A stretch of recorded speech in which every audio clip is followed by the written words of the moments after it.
Thank you for staying with us on TVC Breakfast. Now let's get into our first discussion of the day. Now, Nigerians are gradually beginning to heave sighs of relief as premium motor spirit has become more available than it was about a week ago. But as relief comes on one side, another side suffers. Businesses that rely on aviation fuel or jet A1 are groaning over its unavailability and very high purchasing costs. With air transport playing a critical role in the economy, any disruption in the industry would no doubt affect other sectors of the economy as is being experienced now. The airlines have lost huge revenues due to inadequate supply of the product, and this has lowered passenger traffic on domestic routes and threatens the sustainability of Nigerian carriers. Airline operators had threatened to shut down operations beginning today, but an interface with the National Assembly resolved that as the NNPC was urged to grant license to airline operators to import the product themselves and avert the shutdown. This is the crux of our discussion. Next, joining me to make sense of these issues on Zoom is policy analyst and founder, Group CEO of global investment and trade company, Baba Yusuf. It's nice to have you join me this morning. Thank you, Mike. Great. Now, make us understand, what we assume is that when there is scarcity of fuel generally in the country, kerosene on one hand is affected, gas sometimes is affected, petrol sometimes is affected, diesel sometimes is affected, and jet A1. But now that fuel, is gradually returning, we also assume that jet A1 should be returning as well, but this is not the case. Can you make us understand some of the peculiarities that we are facing or you are facing in the aviation sector with jet A1 fuel? Thank you. The devastating socio-economic impact of the current aviation fuel cost and availability situation on Nigerians is unfortunate, especially coming as an added issue to the ongoing cost and availability on PMS, on diesel, kerosene, and even cooking gas. The issue with aviation fuel, we know, first of all, has to do with a global issue. First of all, the key one is the Russia-Ukraine imbroglio. But importantly, bringing it home, we have heard from the stakeholders issues around the escalating cost of importing aviation fuel and the logistics around it. For us in aviation, also, the issue of availability and cost is what brought us to where we are today. So we've heard a lot in the last 48 to 72 hours with regards to how this issue will be resolved. GMD NNPC mentioned the landing cost, discussions around fixing pricing around 500 naira until a lasting solution is decided upon. But of course, it is impractical. Why so? Because most of the key issues have to do with the market forces, which are beyond our control, basically. But also importantly, we could be able to find ways and means to cushion the effect of the global issues or the key economic drivers. We hope and pray that the ongoing discussions and interventions will result in the short term to provide succor to this critical sector. Recall that this sector was the sector that supported the fight against COVID and supported the recovery process. The numbers from Federal Airport Authority are clear. From January 2021 to June 2021, the passenger statistics from FARM indicated a growth from over 4 million passenger travel to over 6 million in Nigeria. And to that extent, it is critical for us not just to lose, this growth, but to also find a way to sustain and grow it, especially given the fact that the road transport and the rail are still the work in progress called WIP with other attendant issues. All right. Now, the airline operators are seeking license to import the jet A1 themselves. If this is a global issue and is not available, what would change even if the license is granted them? With all due respect to my colleagues in the industry, I think that shouldn't be the focus. The focus for the airlines is, first of all, for government and the stakeholders to provide succor for the airlines to be able to do business in a reasonable and sustainable manner. Don't forget that we cannot discard Jet A1, which constitutes about 40% of cost of doing business for the airlines, without discussing what I call other cost escalators, i.e. the diesel. The diesel is a critical component of driving the airline business and also supporting the other, aviation support group. You can say ground handling service support group, the catering support group, and even the airport infrastructure and facility management, air travel control system, navigational aid system are all supported by power, which is basically driven by diesel at the moment. And we know the issues around diesel. So the focus for the airlines is for us to get the interventions for airlines to do business in a practical and sustainable manner in the mid to short term. Before COVID, the airlines and the industry are already facing some underlying financial and governance issues. Securing licenses to go into a venture that is specialist in nature, highly capital intensive, with serious logistics, systemic, strategic considerations shouldn't be what the airlines should be facing at the moment. I mean, it has happened before. A colleague of mine the other day was talking about Delta Airline, an airline with massive fleet that considered, availability and cost of aviation fleet so much so that they procured a refinery. At the end of the day, that model collapsed because running a refinery or running an oil and gas value chain is an entirely different kettle of fish. So I think the focus should be, we have the marketers, we have the regulators, we have all the players, and then we have our government. The providers of this service and the users of this service should find a ways and means to provide what I call shock absorbers in the short to mid term. I understand for the marketers that there are market forces also at play, but I also believe that that shouldn't be a window for Nigerians to continue to suffer brutal consequences, socioeconomic consequences, just because there are market forces at play. All right, you made reference to the crisis, the Russia-Ukraine crisis, as being part of this. Now, although Russia is a major player when it comes to global oil business, but they are not the only ones, who influence the market, as the global market as it is. Can you share with us, or even give us some level of enlightenment, how the Russian and Ukrainian crisis is directly impacting on this issue, the way you made reference to it? Well, Mike, you see, yes, it is not the only one, but it's a major one. Russia is one of the top oil producers in the world. And for the economists, they will tell you, as pocket economists, we know the law of demand and supply drives price. If a critical player in the industry is no longer in play, it presupposes there will be scarcity, right? Don't forget the Iranian oil also had been under embargo for a while.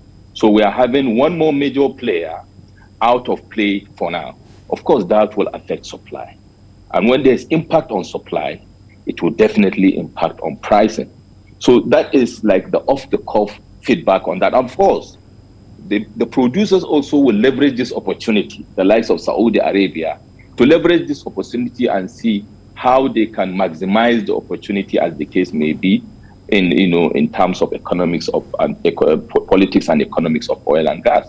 So these are some of the off-the-cuff feedbacks that will tell you why the numbers or the pricing or availability of an aviation fuel will, for now, be the way it is. But don't forget also, bringing it back home, there are challenges around logistics, and we also have our own domestic issues around how how and why we do what we do with regards to oil and gas. I don't want to go into the oil and gas politics, but all this, including cost of doing business, of course, in fairness to the oil and gas players, are all contributory factors to why we are where we are today with regards to aviation fuel. But what is important, let me say this, is while we provide succor in the short term, it is important for us in the medium to long term, having experienced this situation, of course it's not the first time, to understand that as a society we must be proactive.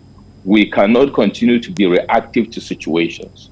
Of course, some of these issues come unexpectedly, but if, for example, an airline has a better strategy of planning for critical input of doing business, anchoring that critical input, in this case, like an aviation fuel, with a view to having an arrangement or strategic partnership with some of these marketers, anchor, pay in advance, or have some kind of security to ensure availability and lock down that cost in a way, a manner that will help the business and sustain the critical sector. All right. Now, the airline operators in their recent meeting at the National Assembly earlier in the week mentioned that the way things are going, that by Thursday today, that airlines may not be flying due to some of the realities they were facing.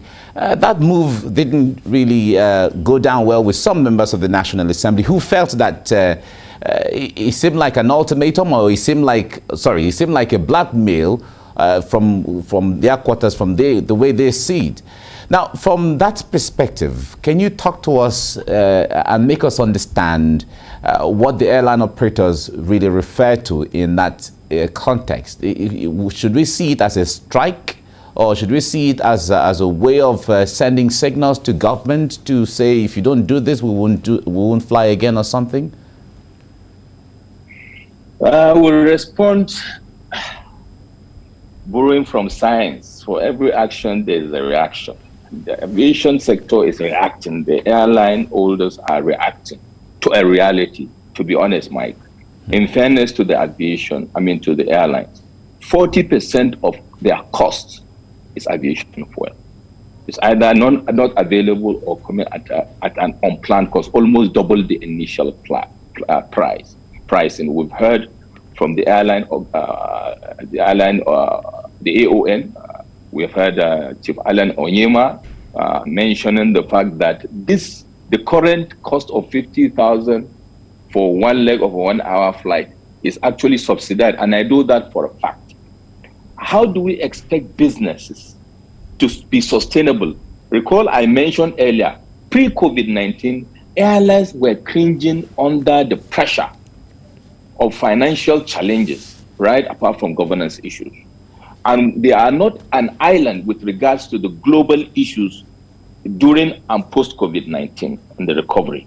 So as a business that is already struggling to recover, one from COVID, two from the initial challenges they are facing collectively as a sector and individually as airlines, it will be very difficult for those airlines to continue to sustain. So whether we call it strike or ultimatum, it is a reality they are telling us. They can no longer continue to carry this fuel at that cost, pay salaries, pay costs, and be sustainable. They are not even talking about profitability at the moment. They are talking about being able to provide such a critical service at such a critical time. It is not doable, and that is why they are taking this position. I don't think it's a combative position, but it's a statement of fact. So on a day like this that we're looking forward to what is going to happen eventually. So what is the arrangement now, and what is the stand right now this Thursday morning? What will happen? It's early time now for us to know what will happen today, but there have been serious consultations and discussions. Government has been responsive. The critical stakeholders from the government side have been talking with the critical stakeholders at the private sector and the forefront, the airlines. The CEOs of the airlines have not been sleeping, I know that. They are trying as much as possible to see what they can do, albeit they are handcuffed by this situation. So like I said earlier in my opening remarks, we hope and pray that a middle ground will be reached, and the impact will be in such minimal pain to the citizenry of this country. Because time and again, at the end of the day, the citizenry will be left to bear the brunt, of this brutal situation we found ourselves, multidimensional. It's unfortunate. All right. The threshold of 50,000 naira, which is the airfare now, or which is the floor foundational limit of, or the minimal airfare. Now, you mentioned earlier that it's still being subsidized. Can you enlighten us? Who is subsidizing that? Is it government, or is it the airlines, or who is subsidizing that? Of course, the airlines. If you look at the cost, of course, we know that the airline, the government is not providing any support for the airlines at the moment with regards to cost of doing their businesses. Just look at it from a layman's perspective, Mike. Jet A1 was about, I think, 190 per liter. Now it's going for 570 to over 600 per liter. I mean, it's very simple arithmetic. If at the time it was 190 per liter, we're struggling. Recall that there were times that were flashes of increase in fares, and we're all cringing on it. We're all, kicking against it. Imagine if the numbers now have multiplied by 2 or 3 with regards to the cost, of doing business, which is 40% of your cost. Of course, your guess is as good as mine. Government is not subsidizing aviation. It has been completely liberalized, subject to market forces. And for those that know and those that don't know should know today, the margins in aviation are very lean. Aviation business is not where you come and make what you call, quote unquote, a kill, 50% markups or 50% margins. They are very low margins, 10%, sometimes less, or thereabouts, depending on where you play, whether you are an airliner or you are a ground handler or other operators. So those margins have long already, gone lost with the multiply effect of the escalation of this cost, which, as you know, is more than about maybe 3%. I mean, three times what it was a couple of months ago. All right. So what would have been the original cost if it is not subsidized? Well, we heard from the airliners. I don't own an airline, but we heard from the Airliners Association, saying that at least for it to be sustainable, we are looking at numbers around 120,000 to 150,000 per a leg of 1 hour travel. Those numbers were processed, considering all the factors and all the costs, of doing business.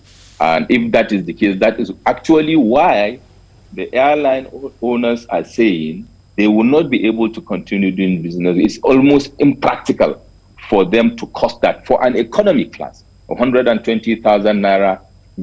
If they will not subsidize, it's not going to be practical or sustainable for the travelers. Wow. 120 to 150,000 naira for one leg of a trip. One leg of an economy class on a 1 hour flight. Don't forget, we have legs like Lagos Yola, Lagos Maiduguri, for example. You have Lagos Sokoto, for example. It's going to be another conversation. People that are travel for business, travel for family responsibilities, of course, travel for leisure as well. And also governance will be impacted.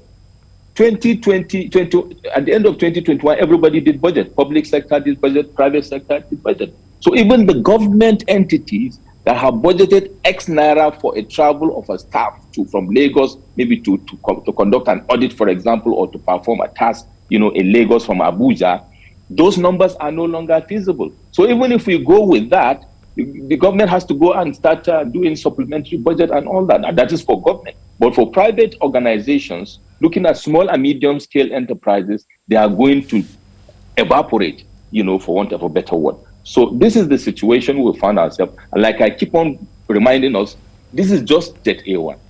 The cost escalator diesel shouldn't be forgotten, right? Apart from other factors. And the same people that are going to pay 150, 120 for the economy class are also facing the vagaries of other cost escalators within the economy. Okay, well, let's see. We all wait to see how these things pan out. But it's a good thing you're giving us this enlightenment, and we're getting to see all the sides of what's going on. Thank you so much, Baba Yusuf, for coming on the program this morning. We appreciate you. Appreciate. Thank you. Thank you. Right.